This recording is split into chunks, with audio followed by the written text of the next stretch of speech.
Todos os seus recursos somavam 6 ou 8 mil francos, suas receitas até o dia 5, 4 ou 5 mil, o que perfazia calculando pelo máximo um ativo de 14 mil francos para fazer face a uma provisória de 287.500 francos.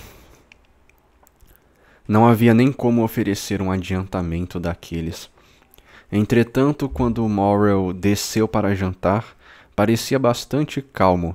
Essa calma assustou as duas mulheres, além do que poderia ter feito o mais profundo abatimento. Depois do jantar, Morrel tinha o costume de sair. Ia tomar seu café no Clube dos Fóscidos e ler o Semáfore. Clube dos Fóscidos. Clube dos Fóscidos. O que é Clube dos Fóscidos? No que se refere à Fócida e à Marcélia. Ver parte 1, capítulo nota 1. E ler o Semáfore. Diário fundado em 1928, cujo nome completo era Le Semáfore de Marcelle. Naquele dia não saiu e tornou a subir para o seu gabinete.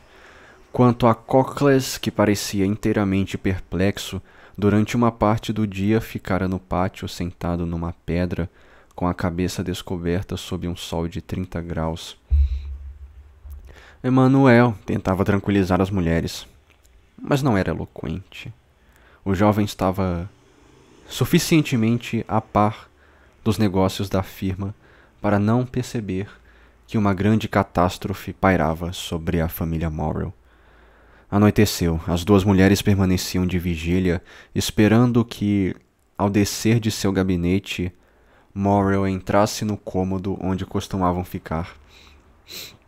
Mas ouviram-no passar diante da porta, abafando seus passos, provavelmente no receio de ser chamado. Elas aguçaram os ouvidos. Ele voltou para o gabinete e trancou a porta por dentro. A senhora Morrel mandou sua filha ir se deitar. Em seguida, meia hora depois que Julie se retirara, levantou-se, tirou os sapatos e foi até o corredor espiar pela fechadura o que o marido fazia. No corredor percebeu uma sombra que se retirava. Era Julie, também preocupada que se antecipara à mãe. A jovem foi até a senhora Morrel. Ele está escrevendo, disse. As duas mulheres se entenderam sem falar. A senhora Morrel curvou-se até a altura da fechadura. Com efeito, Morrel escrevia, porém o que não observara a moça e a senhora Morrel observou é que seu marido escrevia em papel timbrado. Ocorreu-lhe a terrível ideia de que ele fazia seu testamento. Ficou arrepiada dos pés à cabeça, e no entanto teve forças para não dizer nada. No dia seguinte, o Sr. Morrel parecia completamente calmo. Ficou em seu escritório como de costume, desceu para o desjejum como de costume. Apenas depois do jantar sentou sua filha perto de si, pegou a cabeça da jovem nos braços e a manteve longamente contra seu peito. À noite, tainha, vinho. Julie disse à mãe que, embora aparentemente calmo, notara que o coração do pai batia violentamente. Os 2 dias seguintes transcorreram praticamente da mesma forma. Na noite de 4 de setembro, o Sr. Morrel voltou a pedir à filha a chave de seu gabinete. Julie estremeceu diante deste pedido que lhe pareceu sinistro. Por que seu pai lhe pedia aquela chave que ela nunca largava e que só lhe era pedida em sua infância para castigá-la? A moça olhou para o Sr. Morrel. Que fiz de errado, meu pai? Disse ela. Para que queira essa chave de volta? Nada, minha filha, nada, respondeu o infeliz Morrel, a quem esse pedido tão simples fez brotar lágrimas nos olhos. Apenas preciso dela. Julie fingiu procurar a chave. Devo ter deixado no meu quarto, disse, e saiu, porém, em vez de se dirigir ao quarto, desceu e correu para consultar Emmanuel. Não entregue essa chave ao seu pai, disse este, e amanhã de manhã, se possível, não saia de perto dele. Ela tentou, questionar Emanuel, mas este não sabia mais nada, ou não queria dizer mais nada. Durante toda a noite de 4 para 5 de setembro, a senhora Morrel permaneceu com o ouvido colado ao revestimento de madeira. Escutou o marido andar agitado pelo quarto até às 3 da manhã. Apenas às 3 horas ele se atirou na cama. As duas mulheres passaram a noite juntas. Desde a noite da véspera esperavam por Maximilian. Às 8 horas o Sr. Morrel entrou no quarto delas. Estava calmo, mas lia-se a agitação da noite em seu rosto pálido e desfeito. As mulheres não ousaram lhe perguntar se dormira bem. Morrel tratou melhor a mulher e foi mais paternal com a filha do que jamais fora. Não conseguia despregar os olhos de sua pobre filha e parar de abraçá-la. Julie lembrou-se da recomendação de Emanuel e fez menção de ir atrás do pai quando ele saiu, mas este a repeliu delicadamente. Faça companhia à sua mãe, disse-lhe. Julie quis insistir. É uma ordem, disse Morrel. Era a primeira vez que Morrel dizia à filha é uma ordem, mas dizia aquilo num tom marcado por uma doçura paternal que Julie não ousou dar um passo à frente. Ficou no mesmo lugar, de pé, muda e imóvel. Um instante depois a porta se reabriu e ela sentiu braços a rodeando e uma boca colando à sua testa. Levantou os olhos e soltou uma exclamação de alegria. Maximilian, meu irmão! Exclamou. A esse grito a senhora Morrel acorreu e se lançou nos braços do filho. Mamãe, disse o rapaz olhando alternadamente para a senhora Morrel e sua filha. Qual é o problema? Sua carta me assustou e vim correndo. Julie, disse a senhora Morrel, fazendo sinal para o rapaz. Vá dizer ao seu pai que Maximilian acaba de chegar. A moça correu para fora quarto, mas no primeiro degrau da escada encontrou um homem com uma carta nas mãos. Não é a senhorita Julie Morrel? Disse o homem com um sotaque italiano dos mais pronunciados. Sim, senhor, respondeu Julie, balbuciante. Mas que quer de mim? Não o conheço. Leia esta mensagem, disse o homem, estendendo-lhe um bilhete. Julie hesitava. Diz respeito à salvação do seu pai, disse o mensageiro. A moça arrancou-lhe o bilhete das mãos, abriu-o então vivamente e leu. Vá imediatamente à Rua das Allées de Meilhan, entre na casa número 15, peça à zeladora a chave do quarto do 5º andar. Entre nesse quarto, pegue no canto da lareira uma bolsa de seda vermelha e leve essa bolsa para o seu pai. É importante que seja antes das 11 horas. A senhorita me prometeu obedecer cegamente, lembro-lhe essa promessa. Simba, o marujo. A moça deu um grito de alegria, levantou os olhos procurando para interrogá-lo o homem que lhe entregara o bilhete, mas ele desaparecera. Ela então voltou os olhos para o bilhete e o leu pela segunda vez e percebeu que havia um postscriptum, PS. É importante que a senhorita cumpra essa missão pessoalmente e sozinha. Se for acompanhada ou alguém mais se apresentar, a zeladora responderá que não sabe do que se trata. Esse postscriptum foi uma poderosa correção à alegria da moça.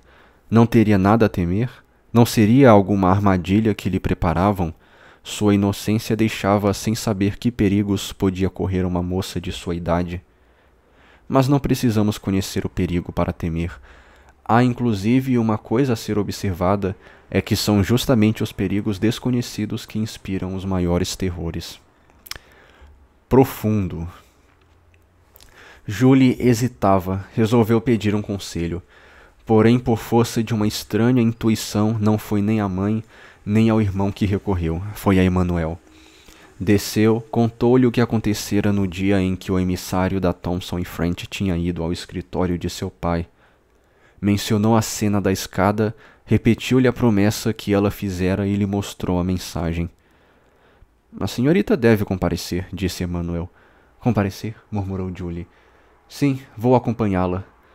Mas não viu que tenho de estar sozinha? Estará sozinha também, respondeu o moço. mas vou esperá-la na esquina da rua do Musée, e se a senhorita demorar a ponto de me causar qualquer preocupação, então irei procurá-la, e palavra de honra, malditos sejam aqueles de quem a senhorita tiver alguma queixa. Então, Emanuel, continuou hesitando a moça, na sua opinião eu devo ir ao encontro? Sim.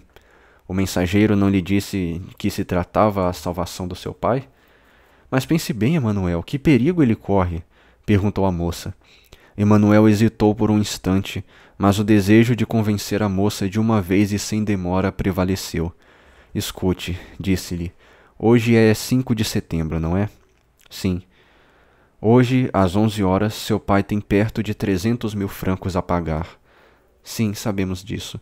Muito bem, disse Emanuel. O que tem no caixa não chega a 15 mil. Então o que vai acontecer? Vai acontecer que se hoje, antes das 11 horas, seu pai não encontrar alguém que o socorra, ao meio-dia ele será obrigado a se declarar em bancarrota. Bankrupt. Oh, venha, venha! Exclamou a moça, arrastando o moço com ela. Durante esse tempo, a senhora Morrel contara tudo ao filho. O rapaz sabia muito bem que, em consequência dos sucessivos reveses sofridos por seu pai, grandes mudanças haviam ocorrido no padrão de vida da família. Mas ignorava que as coisas houvessem chegado àquele ponto. Ficou arrasado. Em seguida, de repente, precipitou-se para fora dos aposentos e subiu rapidamente a escada, pois julgava o pai em seu gabinete, mas foi inútil bater. Ao chegar à porta do gabinete, ouviu a do quarto se abrir. Virou-se e viu seu pai. Em vez de subir direto para o gabinete, o Sr. Morrel voltara para lá, saindo apenas agora. O Sr. Morrel deu um grito de surpresa ao se deparar com Maximilian. Ignorava a chegada do rapaz, ficou parado ali mesmo, apertando com o braço esquerdo algo que mantinha escondido sob o redingote. Maximilian desceu vigorosamente a escada e se lançou no pescoço do pai, porém de repente recuou, deixando apenas a mão direita apoiada no peito do pai. Papai! Pai! Em nome dos céus! Exclamou o rapaz. Por que essas armas? Maximilian, respondeu Morrel, olhando fixamente para o filho. Você é um homem, e um homem honrado. Venha, vou lhe contar. E Morrel subiu com uma passada firme, eita, até seu gabinete, enquanto Maximilian seguia vacilante. Morrel abriu a porta e a fechou atrás do filho. Em seguida atravessou o vestíbulo, aproximou-se da escrivaninha, deixou as pistolas num canto da mesa e apontou para o filho com a ponta do dedo um livro-caixa aberto. Esse livro-caixa era o retrato fiel da situação. Morrel tinha a pagar dentro de meia hora 287.500 francos. Possuía ao todo 15.257 francos. Leia, disse Morrel. O rapaz leu e ficou por um instante como que esmagado. Morrel não dizia uma palavra. Que teria podido dizer que modificasse o inexorável decreto dos números? E o senhor fez tudo o que podia, meu pai. Peraí, ele está perguntando, né? E o senhor fez tudo o que podia, meu pai? Perguntou o rapaz no fim de um instante. Para superar essa infelicidade? Sim, respondeu Morrel. Não conta com nenhuma receita? Com nenhuma. Esgotou todos os seus recursos? Todos. E dentro de meia hora, disse Maximilian com uma voz sombria, nosso nome estará desonrado. O sangue lava a desonra, disse Morrel. Tem razão, meu pai. Eu compreendo. Em seguida, estendendo as mãos para as pistolas. Há uma para o senhor e uma para mim. Meu Deus, cara, que radical, disse ele. Obrigado. Morrel deteve sua mão. E sua mãe? E sua irmã? Quem as alimentará? Um arrepio percorreu o corpo inteiro do rapaz. Meu pai, disse ele, está pensando em me dizer para viver? Sim, é o que lhe digo, disse Morrel, pois é seu dever. Você tem o temperamento calmo, forte, Maximilian. Maximilian, você não é um homem comum. Não lhe exijo nada, não lhe ordeno nada, apenas lhe digo. Examine sua situação como se fosse um estranho e julgue-a por si mesmo. O rapaz refletiu por um instante e uma expressão de resignação sublime apareceu-lhe nos olhos. Ele não fez senão retirar com um movimento lento e triste sua dragona e contra-dragona, insígnias de sua patente. Pois bem, disse estendendo a mão para Morrel, morra em paz, papai. Eu viverei. Morrel fez menção de se lançar de joelhos diante do filho. Maximilian o puxou para si e esses nobres corações bateram por um instante um contra o outro. Sabe que não tenho culpa, disse Morrel. Maximilian sorriu. Eu sei, meu pai, que o senhor é o homem mais honesto que já conheci. Pois bem, está tudo dito. Agora volte para junto de sua mãe e sua irmã. Papai, disse o rapaz, dobrando o joelho, abençoe-me. Morrel pegou a cabeça do filho entre suas mãos, aproximou-a dele e nela imprimiu várias vezes os lábios. Oh, yes, yes, yes, fuck, disse.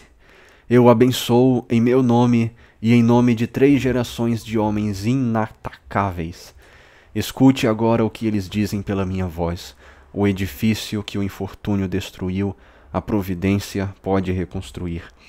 Ao me verem morto de uma morte desse tipo, os mais inexoráveis terão piedade de você.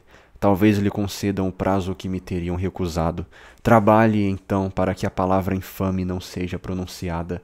Ponha mãos à obra. Trabalhe, meu jovem.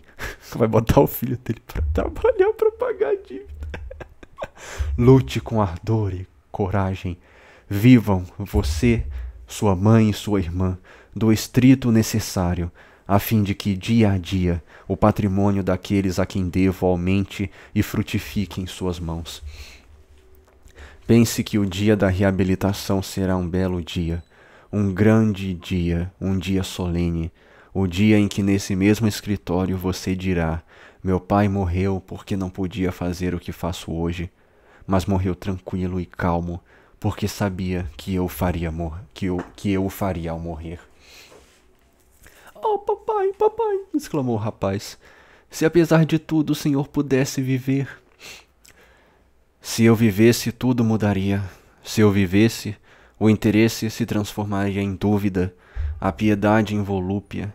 Se eu vivesse, não seria nada além de um homem que faltou com a palavra, que descumpriu seus compromissos.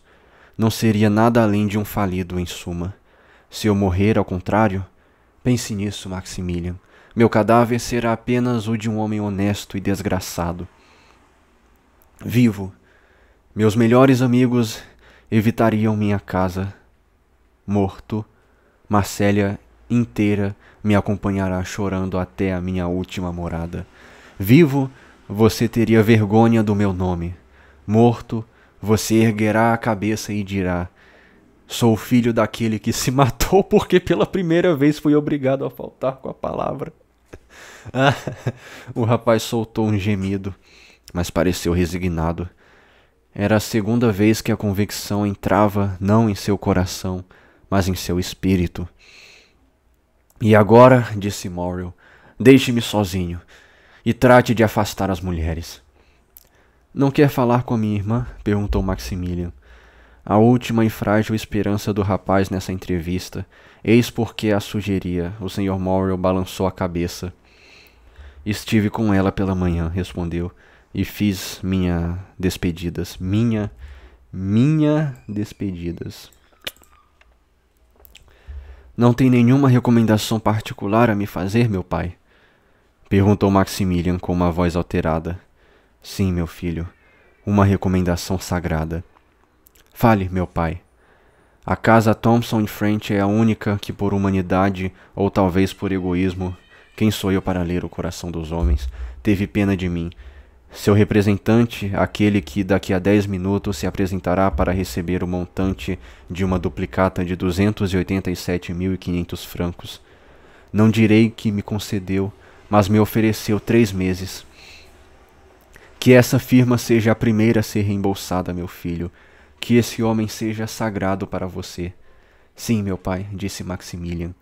E agora, mais uma vez, adeus, disse Morrel. Vá, vá! Preciso ficar sozinho. Você encontrará meu testamento na escrivaninha do meu quarto. O rapaz continuou de pé, inerte, tendo apenas a força da vontade, mas não a da execução. Escute, Maximilian, disse o pai.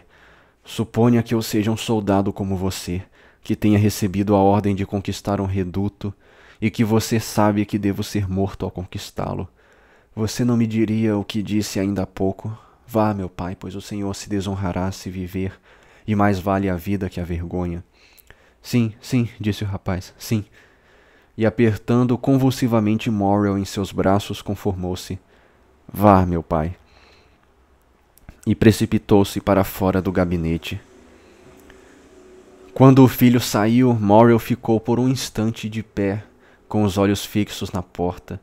Depois esticou a mão, encontrou o cordão de uma campainha e o acionou. Dali a pouco Coclès apareceu. Não era mais o mesmo homem.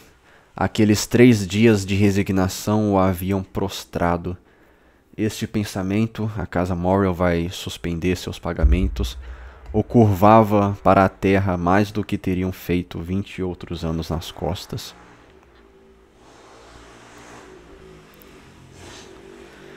Meu bom Coclès, falou Morrel, num tom cuja expressão seria impossível reproduzir. Você vai ficar no vestíbulo.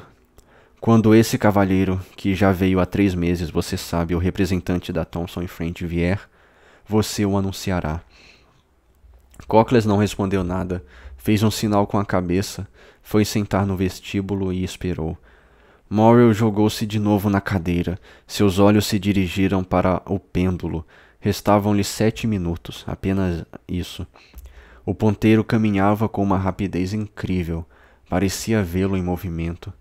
O que se passou então nesse momento supremo no espírito daquele homem que, ainda jovem, em consequência de um raciocínio talvez falso, ou ao menos especioso, iria se separar de tudo que amava no mundo e deixar a vida, que tinha para ele todas as ternuras da família, é impossível de exprimir. Seria preciso ver para se fazer uma ideia, sua testa coberta de suor, e entretanto resignada, seus olhos molhados de lágrimas e entretanto erguidos ao céu. O ponteiro continuava sua trajetória, as pistolas estavam carregadas. Ele esticou a mão, pegou uma e murmurou o nome da filha. Em seguida largou a arma mortal, pegou a pena e escreveu umas poucas palavras. Pareceu então que se despedira suficientemente da filha querida. Então voltou-se para o pêndulo. Não contava mais minuto por minuto, mas segundo por segundo. Pegou novamente a arma, a boca entreaberta e os olhos fixados no ponteiro. Depois estremeceu ao barulho que ele próprio fazia armando o cão. Nesse momento um suor mais frio atravessou sua testa, uma angústia mais mortal apertou seu coração. Ouviu a porta da escada ranger. Em seguida abriu-se a do seu gabinete. O pêndulo ia dar 11 horas. Morrel não se voltou. Esperou estas palavras de Coclès, o representante da casa Thomson & French, e aproximou a arma da boca. De repente ouviu um grito. Era a voz da filha. Voltou-se e percebeu Julie. A pistola escapou-lhe das mãos. Papai! Papai! Exclamou a jovem, ofegante e quase morrendo de alegria. Salvo! O senhor está salvo! E jogou-se nos braços do pai, erguendo na mão uma bolsa de seda vermelha. Foi a bolsa que ele deu pro pai do... Foi a bolsa que ele deu pro pai do Dantes, cara. Nossa, que lindo, mano. Sim, salvo. Salvo, minha filha, disse Morrel. O que quer dizer? Sim, salvo. Veja, veja, disse a moça. Morrel pegou a bolsa e estremeceu, pois uma vaga recordação lembrou-lhe o objeto que havia lhe pertencido. De um lado estava a duplicata de 287.500 francos. A duplicata estava quitada. do outro um diamante do tamanho de uma avelã, com estas 3 palavras escritas num pedaço de pergaminho: Dote de Julie. Morrel passou a mão na testa, julgava estar sonhando. Nesse momento o pêndulo deu 11 badaladas. O timbre virou para ele como se cada martelada de aço vibrasse o seu próprio coração. Agora, minha filha, disse ele, explique-se. Onde encontrou essa bolsa? Num prédio da Rua das Allées de Meyran, no número 15, no canto da lareira de um modesto quartinho no 5º andar. Mas, exclamou Morrel, essa bolsa não é sua? Julie estendeu ao pai o bilhete que tinha recebido de manhã. E você foi sozinha a essa casa? Disse Morrel após ter lido. Emmanuel me acompanhou, meu pai. Ele devia me esperar na esquina da rua do museu, mas estranho, quando voltei não estava mais lá. Senhor Morrel! Gritou uma voz na escada. Senhor Morrel! É a voz dele, disse Julie. Nesse instante, Emmanuel entrou, o rosto transfigurado pela alegria e a emoção. O Faraon! Exclamou. O Faraon! O que tem o Faraon? Enlouqueceu Emmanuel. Sabe muito bem que ele naufragou. O Faraon, senhor! O Faraon foi avistado! O Faraon está entrando no porto! Morrel caiu de novo na cadeira. Faltavam-lhe forças. Sua inteligência recusava-se a registrar essa série de acontecimentos incríveis, insólitos, fabulosos. Foi a vez de seu filho entrar. Papai! Exclamou Maximilian. Então o senhor achava que o Faraon estava perdido? A vigia o avistou, ele está entrando no porto. Meus amigos, disse Morrel, se for assim, temos que acreditar no milagre de Deus. Impossível, impossível. Mas o que era real, e não menos incrível, era aquela bolsa que ele segurava nas mãos. Era aquela duplicata quitada. Era aquele diamante magnífico. Ah, senhor, disse Cocles por sua vez. Que significa isso? O Faraon? Vamos, meus filhos, disse Morrel, levantando-se. Vamos ver. E que Deus tenha piedade de nós se for uma notícia falsa. Desceram. A senhora Morrel esperava no meio da escada. A pobre mulher não ousara subir. Num instante estavam na Canebière. Havia uma multidão no porto. Toda essa multidão abriu passagem para Morrel. O Faraon! Diziam todas as vozes. Com efeito, coisa maravilhosa, inaudita, em frente à torre de Saint-Jean. Uma embarcação, estampando na popa estas palavras escritas em letras brancas. Le Pharaon, Morrel e filho, de Marselha. Exatamente da envergadura do outro Faraon e carregado, como o outro, de cochinila e índigo. Lançava âncora e recolhia velas. Na ponte, o capitão Galmard dava suas ordens e o mestre Penelon fazia sinais para o Sr. Morrel. Não havia mais dúvida. O testemunho dos sentidos estava ali, e 10.000 pessoas vinham confirmar esse testemunho. Enquanto Morrel e seu filho se abraçavam na plataforma sob os aplausos de toda a cidade, testemunha daquele prodígio, um homem cujo rosto estava semicoberto por uma barba negra e que, escondido atrás da guarita de um policial, contemplava essa cena com enternecimento, murmurou estas palavras. Seja feliz, nobre coração, seja abençoado por todo o bem que fez e que ainda fará, e que minha gratidão permaneça na sombra, assim como sua boa ação.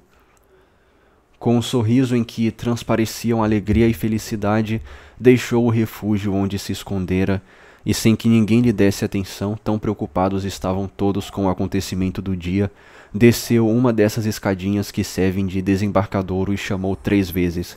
Jacopo! Jacopo! Jacopo! Aproximou-se então uma chalupa, acolheu-o a bordo e o conduziu a uma iate ricamente aparelhado, para cuja ponte ele se lançou com a agilidade de um marujo. Dali olhou mais uma vez para Morrel, que, chorando de alegria, distribuía cordiais apertos de mão a toda aquela multidão e agradecia com um olhar vago aquele benfeitor desconhecido a quem parecia procurar no céu. E agora, disse o desconhecido, adeus bondade, humanidade, gratidão, adeus a todos os sentimentos que regozijam o coração. Tomei o lugar da providência para recompensar os bons, que o Deus vingador me ceda o seu para punir os maus. A essas palavras fez um sinal, e como se esperasse apenas esse sinal para partir, o iate logo fez-se ao mar. Lindo, cara, lindo. 10. Itália. Simba, o Marujo. No início do ano de 1838, encontravam-se em Florença dois rapazes pertencentes à sociedade mais elegante de Paris. Dois rapazes pertencentes à sociedade mais elegante de Paris. O Visconde Albert de Morcerf. O outro, o Barão Franz d'Épinay. Esse Albert é o filho da Mercedes com o Fernand, né? Maldito. Franz d'Épinay. Ficara combinado entre eles que passariam o carnaval do mesmo ano em Roma, onde Franz, que já morava havia 4 anos na Itália, serviria de cicerone para Albert. Como não é coisa muito simples passar o carnaval em Roma, sobretudo quando se faz questão de não dormir na Praça del Popolo ou no Campo Vatino, esperavam ao Sr. Pastrini, proprietário do hotel de Londres na Praça de Espanha, suplicando que lhes reservasse um apartamento confortável. O Sr. Pastrini respondeu que só tinha à disposição 2 quartos e um banheiro situados ao secondo piano, no 2º andar, os quais ele oferecia pela módica quantia de 1 luís por dia. Os rapazes aceitaram. Em seguida, querendo aproveitar o tempo que lhe restava, Albert partiu para Nápoles. Quanto a Franz, permaneceu em Florença. Depois de desfrutar por um tempo da vida proporcionada pela cidade do Médicis, depois de passear o suficiente nesse Éden chamado Cassini, nome de um parque nos arredores de Florença, depois de ter sido recebido na casa daqueles anfitriões magníficos que fazem as honras de Florença, ocorreu-lhe o capricho, já tendo visto a Córcega, berço de Bonaparte, de conhecer a ilha de Elba, esse grande hotel de Napoleão. Uma noite, portanto, soltou uma barcheta da argola de ferro que aprendia ao porto de Livorno. Deitou-se no fundo, embrulhado em seu casaco, e disse aos marinheiros somente estas palavras: "A ilha de Elba." A barca deixou o porto como a ave marinha deixa o ninho, e no dia seguinte Franz desembarcava em Porto Ferraio. Franz atravessou a ilha imperial após ter seguido todos os rastros deixados pelos passos do gigante e foi embarcar em Marciana. 2 horas depois, após ter deixado a terra, desceu novamente em Pianosa, onde o esperavam. Dizia-se revoadas sem fim de perdizes vermelhas. A caçada não foi boa. Franz matou algumas magras perdizes, se tanto e como todo o caçador que se cansou para nada, voltou para o seu barco de péssimo humor. Se Vossa Excelência desejasse, disse-lhe o capitão, faria uma bela caçada. E onde isso? Está vendo aquela ilha? Continuou o patrão, esticando o braço para o sul e mostrando uma massa cônica que saía do mar tingido no mais belo índigo. E daí, que ilha é essa? Perguntou Franz. A ilha de Monte Cristo, respondeu o livornês. Mas não tenho autorização para caçar nessa ilha. Vossa Excelência não precisa, a ilha é deserta. Incrível, exclamou o rapaz. Uma ilha deserta no meio do Mediterrâneo? Que coisa curiosa. E coisa natural, Excelência. Essa ilha é um banco de rochedos e talvez não haja uma única faixa de terra cultivável em toda a sua superfície. E a quem pertence essa ilha? A Toscana. Que caça encontrarei lá? Milhares de cabras selvagens, que sobrevivem lambendo pedras, disse Franz com um sorriso de incredulidade. Não, mas pastando as urzes, os mirtos e os lentiscos que crescem em seus intervalos. Mas onde eu dormiria? Em terra firme, nas cavernas, ou a bordo, enrolado em seu casaco. Aliás, se for do agrado de Sua Excelência, podemos partir logo depois da caçada. O senhor sabe que velejamos tão bem à noite quanto de dia, e que na falta de vela temos os remos. Como Franz ainda tinha muito tempo até o reencontro com seu companheiro, e como não precisava mais se preocupar em arrumar um alojamento em Roma, aceitou a sugestão que compensaria aquela primeira caçada. Diante de sua resposta afirmativa, os marujos trocaram entre si algumas palavras em voz baixa. E agora? Perguntou ele. Qual é a novidade? Teria surgido algum empecilho? Não, respondeu o capitão. Mas devemos prevenir Vossa Excelência que a ilha encontra-se em contumácia. Que significa isso? Significa que, como Monte Cristo é inabitada e serve às vezes de ponto de apoio para contrabandistas e piratas que vêm da Córcega, da Sardenha ou da África, se um sinal qualquer denunciar nossa passagem pela ilha, seremos obrigados a ficar em quarentena por 6 dias após nossa volta a Livorno. Diabos, isso muda tudo. 6 dias, o mesmo que Deus precisou para criar o mundo. É um pouco demais, rapazes. Mas quem dirá que Sua Excelência esteve em Monte Cristo? Não serei eu, exclamou Franz. Nós tampouco, disseram os marujos. Nesse caso, rumo a Monte Cristo. O capitão comandou a manobra. Embicaram a proa para a ilha e o barco singrou em sua direção. Franz deixou a operação se encerrar e quando a nova rota havia sido tomada, quando a vela se inflou com a brisa e os 4 marinheiros reassumiram seus lugares, 3 na frente, 1 no leme, ele reatou a conversa. Meu caro Gaetano, disse ao capitão, o senhor acaba de me dizer, creio, que a ilha de Monte Cristo servia de refúgio para piratas, o que me parece um rebanho bem diferente de um rebanho de cabras. Sim, excelência, é verdade. Eu sabia da existência dos contrabandistas, mas achava que depois da tomada de Argel e da destruição da regência, os piratas só existiam nos romances de Cooper e do capitão Marryat. Regência. A destruição da regência. O que é a destruição da regência? Em 1830, as tropas francesas conquistaram Argel, antes ocupada pelos turcos, levando Hossein, o gerente por eles eleito, a exilar-se em Nápoles. E Capitão Marryat, quem é? Romances de Cooper e do Capitão Marryat. James Fenimore Cooper, escritor inglês especializado em romances de aventura, sendo o mais famoso deles O Último dos Moicanos, de 1826. Frederick Marryat, além de ser ele próprio capitão da Marinha Real Inglesa, dedicou-se à descrição da vida do mar e de seus personagens. Pois bem, Vossa Excelência estava enganada.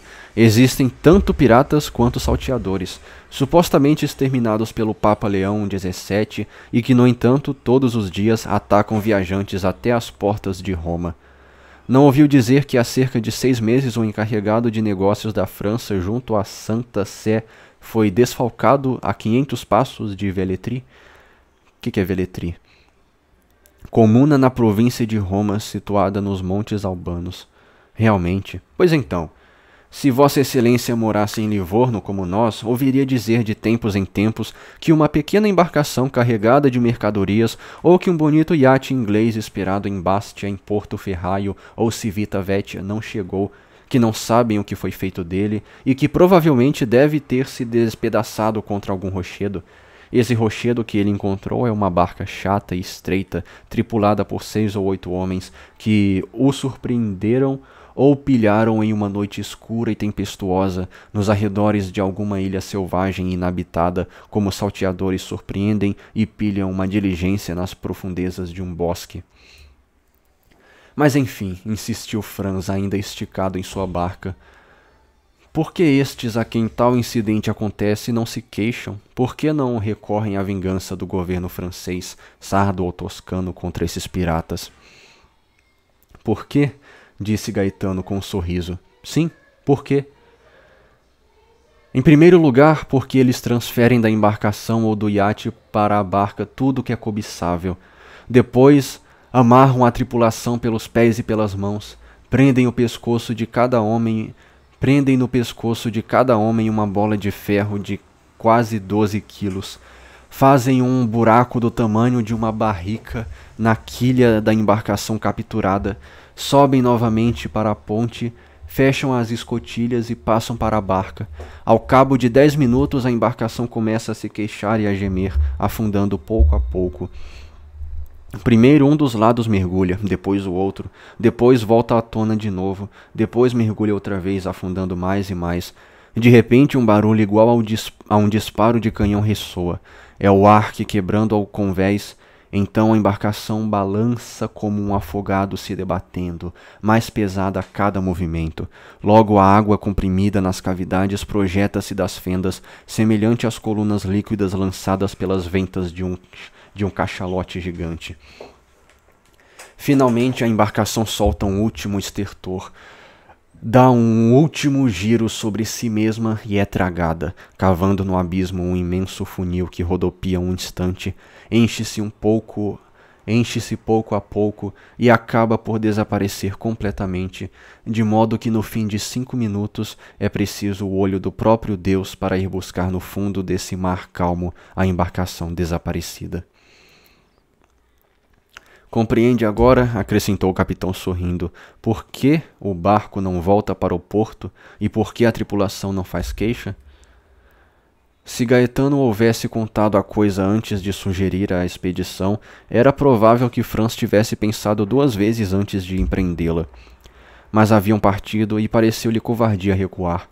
Eram desses homens que não procuram perigo, mas que quando o perigo surge à sua frente, conservam um sangue frio inalterável para combatê-lo.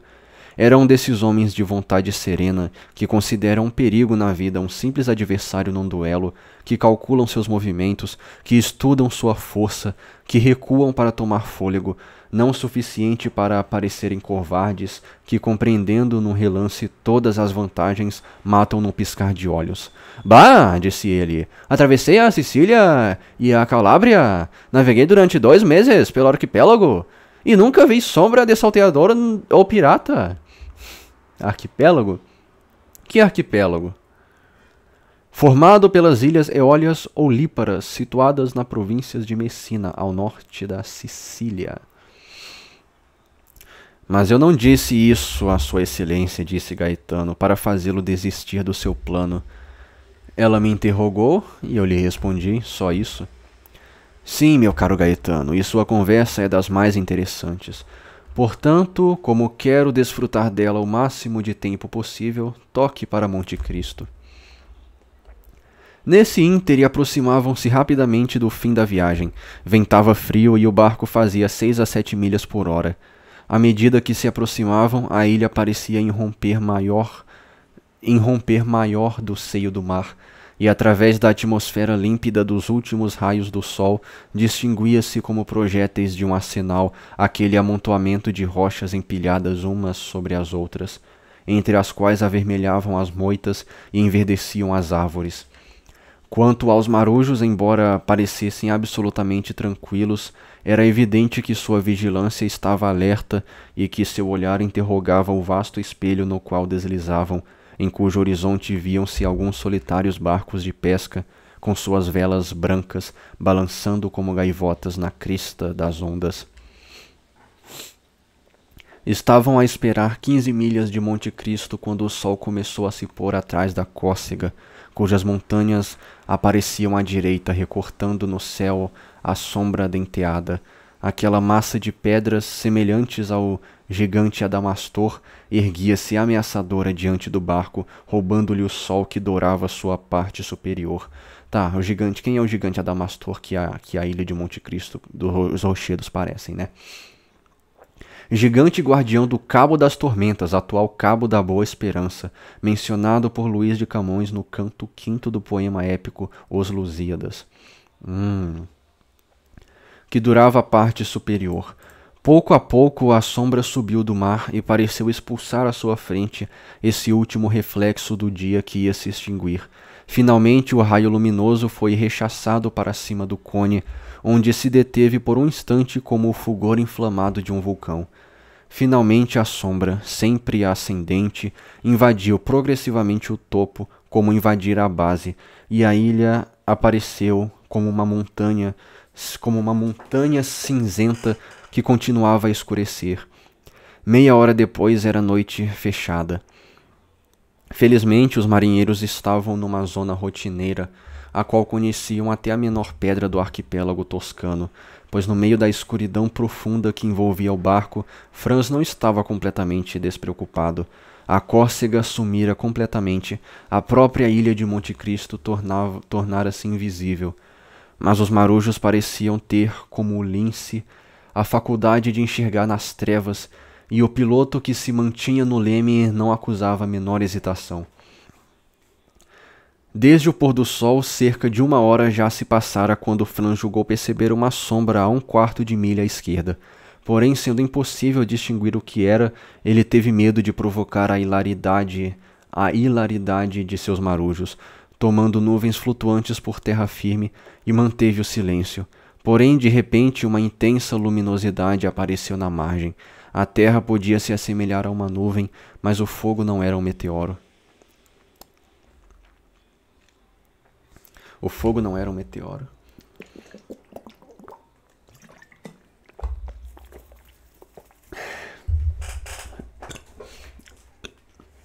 Que luz é essa? Perguntou. Shhh, sinalizou o patrão. É uma fogueira. Mas o senhor dizia que a ilha era inabitada. Eu dizia que não tinha população fixa, mas disse também que é um ponto de apoio para os contrabandistas. E para os piratas. Disse Gaetano, repetindo as palavras de Franz. Foi por isso que dei ordens para passar a ilha, pois, como pode ver, a fogueira acha-se atrás de nós. Mas essa fogueira, continuou Franz, me parece antes um motivo de segurança que de preocupação. Pessoas que temessem ser vistas não teriam acendido essa fogueira. Isso não quer dizer nada, disse Gaetano. Se o senhor pudesse julgar no meio da escuridão a posição da ilha, veria que, situada como está, essa fogueira não pode ser percebida nem do litoral, nem da Pianosa, mas apenas do mar alto. Então receia que essa fogueira nos anuncie más companhias? É do que precisamos nos certificar, respondeu Gaetano, com os olhos sempre fixos na estrela terrestre. E como se certificar? O senhor verá. A essas palavras, Gaetano confabulou com seus companheiros e, ao fim de 5 minutos de conversa, executaram em silêncio uma manobra com a ajuda da qual, num instante, mudaram de direção. Então retomaram a rota que acabavam de fazer e, alguns segundos depois dessa mudança de direção, a fogueira desapareceu, escondida por algum acidente geográfico. Então o piloto no leme deu um novo rumo à pequena embarcação que se aproximou visivelmente da ilha e que logo não estava distante dela mais que 40 metros. Gaetano desceu a vela e o barco ficou imóvel. Tudo isso tinha sido feito no maior silêncio, e aliás, desde a mudança de rota nenhuma palavra foi pronunciada a bordo. Gaetano, que sugerira a expedição, assumira toda a responsabilidade. Os 4 marujos não despregavam os olhos dele, ao mesmo tempo em que instalavam os remos e se mantinham evidentemente prontos para fazer uso deles, o que, graças à escuridão, não era difícil. Quanto a Franz, inspecionava suas armas com esse sangue frio que lhe conhecemos. Tinha 2 fuzis de cano duplo e uma carabina. Carregou-os, verificou a munição e esperou. Durante esse tempo, o capitão se desfizera de seu casaco e de sua camisa, prendera a calça em volta da cintura e, como estava descalço, não tivera nem sapatos nem meias para tirar. Uma vez nesses trajes, ou melhor, livre desses trajes, pôs um dedo nos lábios fazendo sinal para manterem o mais profundo silêncio e, deixando-se tragar pelo mar, nadou para a margem com tanta precaução que era impossível ouvir o menor ruído. Apenas pela esteira fosforescente sulcada pelos seus movimentos era possível acompanhar seu percurso. Não demorou e até essa esteira desapareceu. Era óbvio que Gaetano alcançara a terra. Todos no pequeno barco permaneceram imóveis durante meia hora, no fim da qual viram reaparecer perto da margem e aproximar-se do barco a mesma esteira luminosa. Num instante, em 2 braçadas, Gaetano alcançou o barco. E então? Perguntaram juntos Franz e os 4 marujos. E então, disse ele, são contrabandistas espanhóis. Tem com eles apenas 2 salteadores corsos. E que fazem esses 2 salteadores corsos com contrabandistas espanhóis? Meu Deus, Excelência, continuou Gaetano num tom de profunda caridade humana. Uns ajudam os outros. Frequentemente os ladrões se veem perseguidos em terra firme pelos gendarmes ou carabinieri. Que fazem eles? Encontram um barco e nesse barco bons rapazes como nós. Então vêm nos pedir hospitalidade em nossa casa flutuante. Como recusar socorro a um pobre diabo perseguido? Nós o recebemos e, para maior segurança, ganhamos o largo. Isso não nos custa nada e salva a vida ou pelo menos a liberdade de um dos nossos semelhantes, que na próxima oportunidade retribui o favor que lhes prestamos, indicando um bom lugar para desembarcarmos nossas mercadorias sem sermos perturbados por curiosos. Então é isso, admirou-se Franz. Então também é um pouco contrabandista, meu caro Gaetano. Que quer, Excelência? Ele respondeu com um sorriso impossível de descrever. Fazemos um pouco de tudo, afinal temos que viver. Então mantém relações com as pessoas que ocupam Monte Cristo agora? Mais ou menos. Nós, marinheiros, somos como franco-maçons. Nos reconhecemos por meio de alguns sinais. E acha que nada teríamos a temer desembarcando também? Absolutamente nada. Contrabandistas não são ladrões. Mas esses dois salteadores corsos, continuou Franz, calculando antecipadamente todas as possibilidades de perigo. Meu Deus, disse Gaetano, não é culpa deles serem salteadores, é da autoridade. Como assim? Mas é claro, são perseguidos por terem feito uma pele, não outra coisa, como se a vingança não estivesse na natureza do corso. O que significa fazer uma pele? Ter assassinado um homem? Perguntou Franz, continuando suas investigações. Significa ter eliminado um inimigo, disse o capitão, o que é bem diferente. Ótimo, tranquilizou-se o rapaz. Peçamos então hospitalidade aos contrabandistas e aos ladrões. Acha que irão nos dar? Sem dúvida alguma. Quantos são? 4, Excelência. Com os 2 ladrões, 6. Ótimo, é exatamente o nosso número. Estamos, inclusive, no caso de esses senhores mostrarem más disposições, em forças iguais e, por conseguinte, em condições de contê-los. Portanto, pela última vez, toque para Monte Cristo. Sim, Excelência, mas nos permitiria tomar outras precauções? Como não, meu caro? Seja sensato como Nestor e prudente como Ulisses. Faça mais que permitir. Exorto-o a isso. Ulisses é da Odisseia, né? E... não, E Nestor Cerveró, de onde que é? Personagem da mitologia grega mencionado em ambas as epopeias homéricas, a Ilíada e a Odisseia. Era um dos argonautas tripulantes do nau Argo que procuravam o Velocino de ouro. Genericamente, Nestor tem o papel de sábio ancião que dá conselhos aos jovens e bravos soldados. Ah, a mesma coisa lá de... esqueci o nome. Muito bem, então silêncio, fez Gaetano. Todo mundo se calou. Para um homem que, como Franz, vê todas as coisas tal qual elas realmente são, o momento, sem ser perigoso, não deixava de ter certa gravidade. Ele se achava na escuridão mais profunda, isolado no meio do mar com marinheiros que não conheciam e que não tinham motivo algum para ser leais a ele. Todos sabiam que carregava em seu cinturão alguns milhares de francos e tinham por 10 vezes, se não com inveja, pelo menos com curiosidade, examinado suas armas que eram muito bonitas.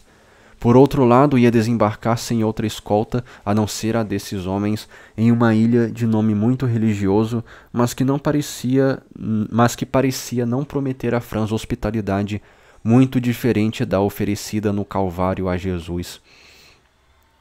Graças aos seus contrabandistas e ladrões. Além de tudo, aquela história de navios afundados que ele julgara exagerada durante o dia parecia-lhe mais verossímil à noite. Assim, instalado naquele duplo perigo talvez imaginário, não largava os olhos daqueles homens e nem o fuzil de sua mão. Enquanto isso, os marinheiros haviam subido novamente às velas e retomado sua esteira já sulcada por tantas idas e vindas. Através da escuridão, Franz, já um pouco acostumado às trevas, distinguia o gigante de granito que o barco costeava. Depois, finalmente passando outra vez pelo ângulo de um rochedo, percebeu a fogueira brilhando mais reluzente que nunca, e em volta dessa fogueira 5 ou 6 pessoas sentadas. A crepitação do fogo penetrava uma centena de passos no mar.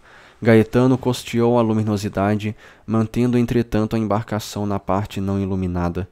Em seguida, quando ela ficou bem em frente à fogueira, embicou a proa em sua direção e entrou corajosamente naquele círculo luminoso, entoando uma canção de pescador cujo canto sustentava sozinho e cujo refrão seus companheiros repetiam em coro.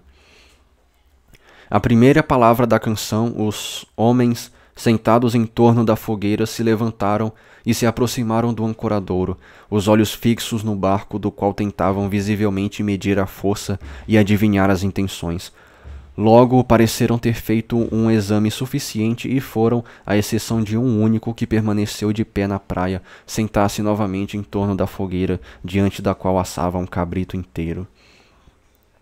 Quando o barco chegou a uns 15 metros da terra, o homem que estava na praia fez mecanicamente com sua carabina o gesto de uma sentinela à espera de uma patrulha e gritou: "Quem vem lá?" em dialeto sardo. Franz engatilhou friamente sua cano duplo. Gaetano trocou algumas palavras com esse homem das quais o viajante não entendeu nada, mas que evidentemente lhe diziam respeito. "Sua Excelência", perguntou o capitão, "quer dizer seu nome ou se manter incógnito?" "Meu nome deve permanecer inteiramente desconhecido. Diga-lhe simplesmente", ordenou Fernãs, "que sou um francês em viagem de passeio." Quando Gaetano transmitiu essa resposta, a sentinela deu ordens a um dos homens sentado diante da fogueira, o qual se levantou imediatamente e desapareceu entre as pedras. Fez-se o silêncio. Cada um parecia preocupado com seus assuntos. Franz com seu desembarque, os marujos com suas velas, os contrabandistas com seu cabrito. Porém, em meio a essa aparente despreocupação, todos se observavam mutuamente. O homem que se afastara reapareceu de repente, no lado oposto daquele pelo qual desaparecera. Fez um sinal com a cabeça para a sentinela, que virou para o lado deles e contentou-se em pronunciar as palavras "s'accomode", "se acomode, meu caro". O s'accomode italiano é intraduzível, quer dizer ao mesmo tempo venha, entre, seja bem-vindo, sinta-se em casa, o senhor é quem manda. É como aquela frase turca de Molière que tanto espantava o burguês fidalgo pela quantidade de coisas que continha.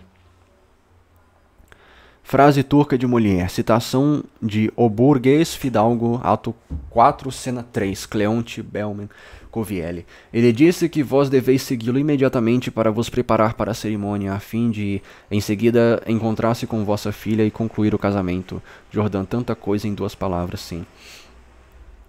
Os marujos não esperaram 2 vezes. Em 4 remadas, o barco tocou a terra. Gaetano pulou para a praia e trocou algumas palavras em voz baixa com a sentinela. Seus companheiros desceram um atrás do outro. Por fim, chegou a vez de Franz. Ele levava um de seus fuzis a tiracolo. Gaetano levava o outro. Um dos marujos carregava sua carabina. Seus trajes eram os de um artista e dandy ao mesmo tempo, o que não inspirou aos anfitriões nenhuma suspeita e, por conseguinte, nenhuma preocupação. Amarraram o barco na margem, deram alguns passos para procurar local apropriado para acampar, mas provavelmente o ponto para o qual se dirigiam não era da conveniência do contrabandista que ocupava o posto de vigilante, pois ele gritou para Gaetano: "Não, por aí não, por favor." Gaetano balbuciou uma desculpa e, sem insistir, avançou para o lado oposto, enquanto 2 marujos, para iluminar o caminho, foram acender tochas na fogueira. Deram cerca de 30 passos e passaram numa pequena esplanada, toda cercada por rochas, nas quais haviam escavado uma espécie de assentos, bem parecidos com pequenas guaritas, onde se podia montar guarda sentado. Nas cercanias, em veios de terra vegetal, cresciam alguns carvalhos anões e moitas grossas de mirtos. Franz abaixou uma tocha e reconheceu no monte de cinzas que não era o primeiro a perceber o conforto daquele local e que ali devia ser um dos poucos habituais deveria ser um dos pousos habituais dos visitantes nômades da ilha de Monte Cristo. Quanto à sua expectativa por alguma aventura, ela havia desaparecido. Uma vez com os pés em terra firme, depois que viu as disposições, se não amistosas, pelo menos indiferentes de seus anfitriões, toda a sua preocupação desaparecera, e com o cheiro do cabrito que assava no acampamento vizinho, a preocupação transformara-se em apetite. Trocou uma palavrinha sobre essa nova circunstância com Gaetano, o qual lhe respondeu que não existia nada mais simples que uma ceia quando tinham como eles no barco pão, vinho, 6 perdizes e um bom fogo para assá-las.